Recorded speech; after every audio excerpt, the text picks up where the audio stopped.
B'investiment ta' 300,000 euro, il-Korp tal-Pulizija ġimgħa bl-ewwel 7 vetturi elettriċi li sieħdu post vetturi tradizzjonali. Din hija l-ewwel darba li l-Korp tal-Pulizija se jagħmel użu minn vetturi elettriċi. Primarjament dawn il-vetturi se jintużaw mill-uffiċjali tal-Pulizija fil-komunità, fil-lokalitajiet tar-Rabat, l-Imdina, Ħaddingli, l-Imtarfa, l-Imsida, il-Gżira u Taxbix, Marsa Skala u Raħal Ġdid.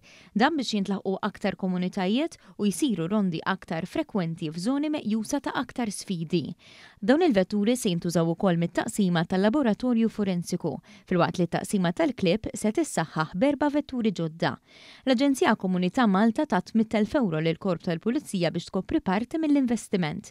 Waqt l-inaugurazzjoni tal-vetturi elettriċi ġodda, il-Kummissarju tal-Pulizija Angelo Gafa fakkar kif fl-aħħar snin il-Korp kien u għadu għaddej b'investiment bla preċedent. Għall-ewwel darba fil-Korp tal-Pulizija qed nintroduċu wkoll vetturi elettriċi.